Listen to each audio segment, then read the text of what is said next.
Look at this bad boy. I could stop a home invasion with this. This is, yeah, hefty.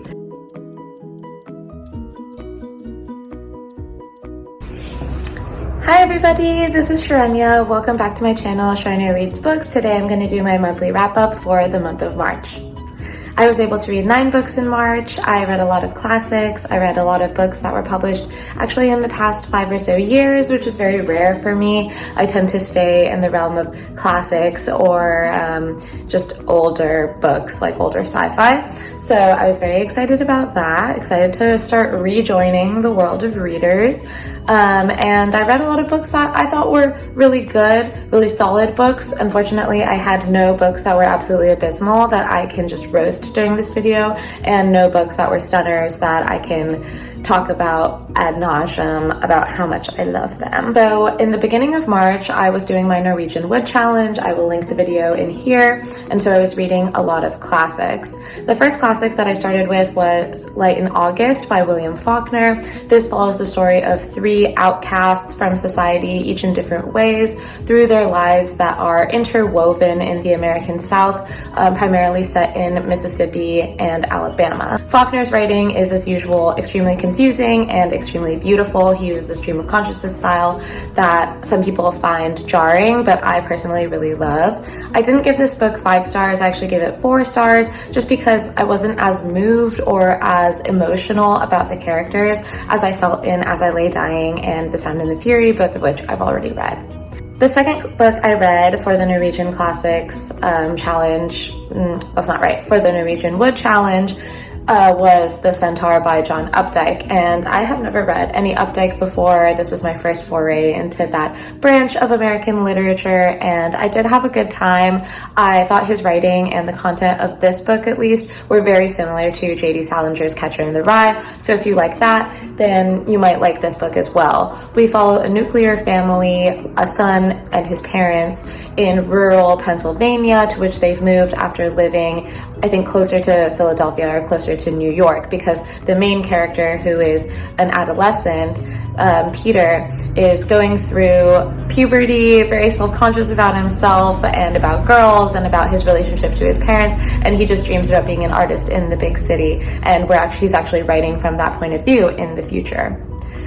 Updike weaves in some Greek myths, which is why it's called the Centaur, likening Peter's father to Chiron, the centaur mentor, who you might remember from Percy Jackson, if you ever read that.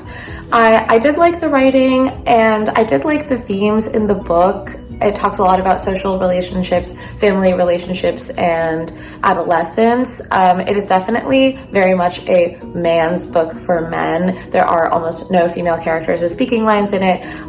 If you have read any Murakami, you might not even be surprised that the main character was reading something like this. But to me, I found that kind of grating, and because it wasn't as good as Catcher in the Rye, I was like, why am I reading this? And I just think that a lot of the themes never truly came to their full conclusion, where they could have been really insightful and really changed the way that I looked at the world. So I gave this 3 stars. I think that people could still derive value from reading it, but to be frank, it's just kind of a bore for me. The next book I read, also for the Norwegian Wood Challenge, I promise I will stop talking about this after this book, is Behind the Wheel by Hermann Hesse. I have read Siddhartha, which I think is his most famous work, and his writing style is just so concise and evocative. It follows a young boy, Hans, who is very gifted academically, which is a rarity in his rural, artisanal, I guess, Black Forest village. And he gets sent to a school which is kind of like a redone monastery, closer to the main city of their province. But there he suffers from nerves, from the stress. He thinks about how this is changing the course of his life, and it just talks about how his teachers pile on more and more work once they see how adept he is. He becomes depressed, essentially.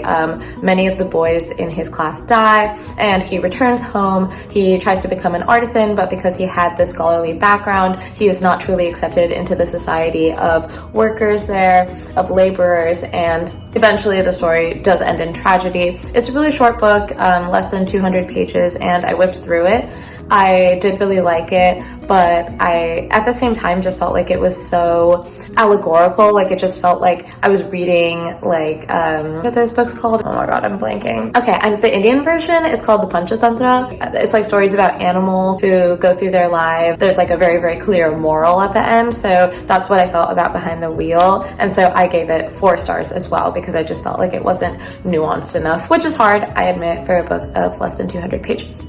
The next book I read in March was The Wide Sargasso Sea by Rhys. This book is a retelling of events that happened before the start of Jane Eyre, and it kind of goes into Jane Eyre from the perspectives of Mr. Rochester and Bertha Mason. If you recall, Bertha Mason is his Creole wife that he keeps in the attic. It is definitely not in the style of Jane Eyre, so if you like love Bronte's writing and therefore want to read Wide Sargasso Sea, don't.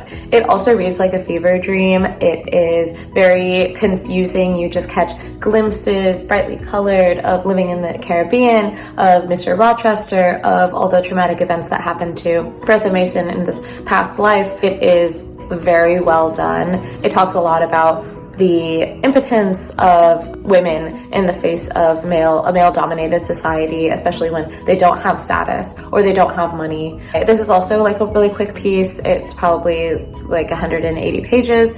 I highly recommend if you want, maybe if you liked Jane Eyre, the concept, but you did not actually like the style and you thought it was long and boring, I would read Wide Sargasso Sea if you're ready for a wild ride.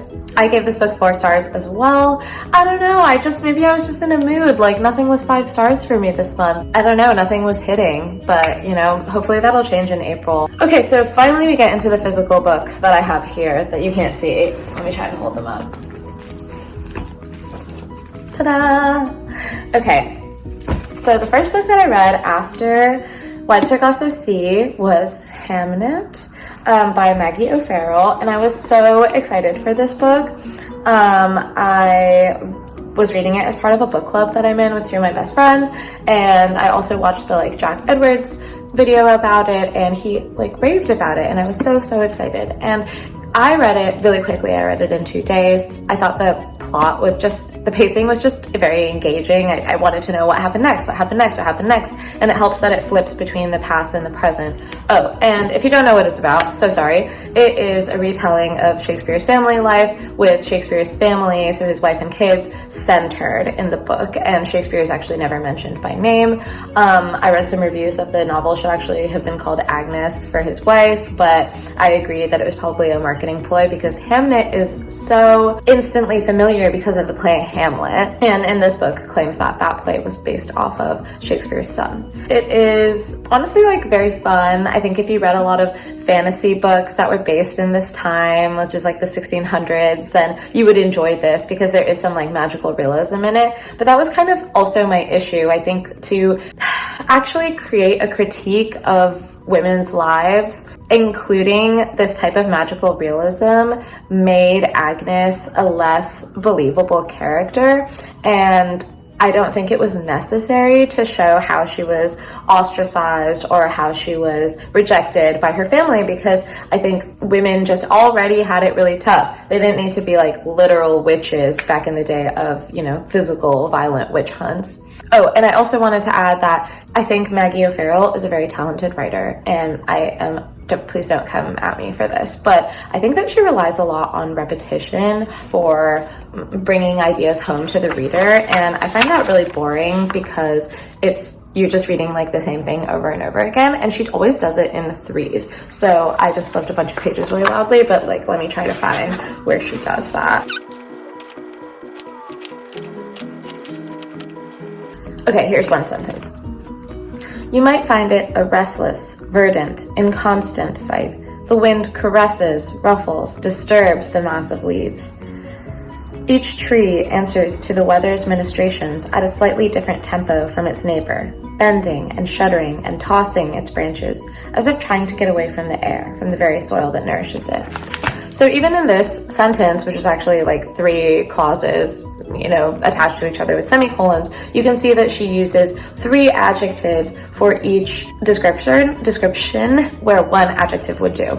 And I think like when I read it out loud, there was like a cadence in it that I did like, and I was definitely leaning into that. So maybe it's trying to harken back to verse, but I think reading it with my eyes and not as an audiobook, I was just kind of like, why are you using 3 words for 1 word? You don't need to say caress and bend and rustle and, you know, all of that. You can just say caress or rustle. So that was something that I took issue with when I was reading it, but like now that I just read that out loud, I'm kind of curious what people's experience with the audiobook has been, because sometimes I think audiobooks could do a better job with books like this, where maybe there is some like poetic aspect. I would give Hamnet 4 stars, because even though I really liked, let's say 3.5 to 4. I liked the writing. I liked everything that happened in it, but I didn't love the writing for the reasons that I just told you. And I didn't love everything that happened in it because I did feel like Agnes kind of got shafted, even in this retelling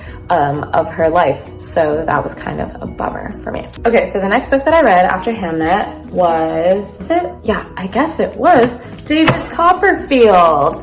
Look at this bad boy. I could stop a home invasion with this. This is, hefty. So David Copperfield, I did really love. Everyone I tell like that I'm reading David Copperfield to is like, oh, so you've read Demon Copperhead, or oh, so you're gonna read Demon Copperhead. And like, yes, I will eventually probably read Demon Copperhead. It is so insanely popular right now. But David Copperfield is a masterpiece in its own right. Like, what the Dickens, guys. Okay, that was a horrible joke. But David Copperfield is so funny. It is so funny, and that's not something you can say very often about Victorian works. It's also incredibly sad. You are immediately rooting for David, Peggotty, his mom, Traddles, like all of the characters that are so clearly good, and then there are the characters that are so clearly bad. And this lack of nuance is very Victorian. You know, I can't really fault Dickens for that. It is like a trope of his, right? Like the Dickensian villain. It's like so comical. He just looks villainous and he does all these like terrible things. But I do think that Dickens was very astute and had a lot of insight on social dilemmas in England. Like, he talks about child labor, he talks about the debtors' prisons and the plight of lower class, poorer people in the extremely rigid society of Victorian England. I think that this could be translated really well to Demon Copperhead, but at the same time, I'm confused about how Barbara did it, because this book is so freaking Victorian. Like, how did she pick this up and place it on American society, which I feel is really different? But I'm kind of excited to read Demon Copperhead now, because I want to see like all the similarities between David Copperfield and Demon Copperhead. I gave this book, once again, 4 stars. I just feel like I read Great Expectations. I gave it 5 stars. That was 6 years ago. Now I don't remember anything about it. And David Copperfield, I'm so sorry, Charles, but this could have really been like 400 pages shorter. Okay, the next book I read was The Other Significant Others, and this is my first nonfiction book of the month. I think my spread is usually like 70-30, but I've really been swinging into fiction, so it's been more like 80-20, which I'm happy about. I love fiction, who cares? So this book was super interesting. It's by Rhaina Cohen, who I think is a writer for The Atlantic, and she talks about how to think about life with a friendship at the center instead of a romantic partnership. And this is not supposed to be at the expense of romantic partnerships, but just thinking about how if you focus all of your needs and wants and desires on one person, then you're actually stressing that relationship out, where human beings should have like a support system, a whole network, a web that you can rely on to get, you know, emotional support, while at the same time you can still nurture those romantic relationships. And I love my friends, and I had a really good time reading this book because of that. But at the same time, the author does not cite studies super religiously. Like, she'll just like throw a study in there, but I'm like, where is the footnote? Where is the appendix? Where's the actual reference, girl? And I found this like pretty annoying, actually. Like, it detracted from the actual the credibility of the book. So I really liked the content. I didn't really like that part of it. I also sometimes felt like the writing was very millennial, where she would reference Friends or reference A Little Life. I just don't feel like that's science. Tell me if I'm wrong, but I don't feel like that's science. So I gave this 3 stars. I would read it and discuss it with your friends because I think everyone should have more friends and we should all be friends. The next book I read is What Are You Going Through by Sigrid Nunez. And this I expected to give 5 stars to, and I did not, and that made me sad. So this is a short little number as well, below, I think it's around 200 pages. And it talks about a woman whose friend is going through cancer, and it's fatal, she calls it. She doesn't like the phrase terminal, and the friend wants to take her own life, have the main character be not an accomplice, but like a helper in that, because I think that shouldn't be seen as something so negative as how we see it right now. If someone's going through terminal, painful, horrible illness, they should, I think, have bodily autonomy and have that choice. However, for a book so short and for writing so concise, the first part was so confusing to me. I don't know why. I don't know if it was just because she referenced, it's like very cerebral and like very literary, and she references a lot of other works and books, but she also doesn't use any quotation marks. And so I found it really like confusing to ascertain if like it was the narrator like in the narrator's thoughts, or if it was the narrator out loud, or if, you know, it was a quote from an author that had died hundreds of years ago that she had inserted into the book. That was confusing. However, parts 2 and 3 became much more clear. The plot actually like went forward a lot more. It was a lot less about like random flashbacks from the main character's perspective. And so I really liked parts 2 and 3. I didn't really like part 1, and for that I gave it 3.5 stars.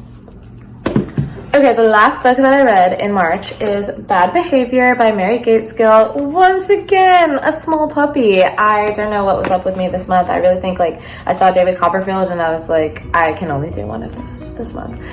So Bad Behavior is a series of short stories all about New York City in the 80s. And I was just coming home from a trip in New York, visiting my friend Kathleen. Shout out to Kathleen. Hello, I know you don't watch these, but I love you. And so it was really fun reading about the city. That being said, all of these stories were so icky to me, and I think that's because I have a huge stick up my ass. But you know, there was a lot of like amphetamines, S&M, dubiously consensual sex, crime, just like so grungy, like you could not imagine. And like, I love a good grunge, you know, I'm from Seattle, I love the grunge, but this was just on a whole other level. I think like one theme that really disturbed me in this book was the concept of young girls becoming hookers for the vibes. Like, I felt like it kind of like glamorized hooking and tricking in a way that I was not comfortable with. But, you know, maybe this is just for stronger stomachs than mine. What I will say is that the writing, chef's kiss. It was beautiful. It was impeccable. It was so lovely to read after reading a bunch of books where I was like, I like the content, but I don't like the writing. Like, this was the opposite. And I will say that the last short story, Heaven, was amazing. If I had just read that, like, I think I would have given it 5 stars. I really, really liked it. It talked about sisterhood. It talked about motherhood. It talked about being someone's adolescent child, while at the same time still talking about like, what do you do when your kids are on drugs? Like, how do you deal with the death of a child? And like all of these really great themes that I felt were touched on but not really explored in the other short stories. So this was the last book that I read in March. That sums up my TBR. Nope, that's my wrap up. And let's see, what are the stats? I read 9 books. I read 1, 2, 3, 4, 5. 5 of those were by women authors. 1 of those was translated from its original German. And One of those was even published last year. That's crazy. Okay, now the garbage truck is here, so I think that it is time to sign off. Thank you so much for watching this video. I hope you enjoyed it, and I will be back with another video eventually. If you have any requests, please tell me, because sometimes I struggle to come up with content. What I was thinking about was actually comparing David Copperfield to Demon Copperhead, or just doing a deep dive on David Copperfield if people are interested in that. So yeah, just let me know down in the comment section. If you want to see more videos, subscribe, but if you don't want to see more videos, don't subscribe. I will see you next time, or not. Well, goodbye. Bye.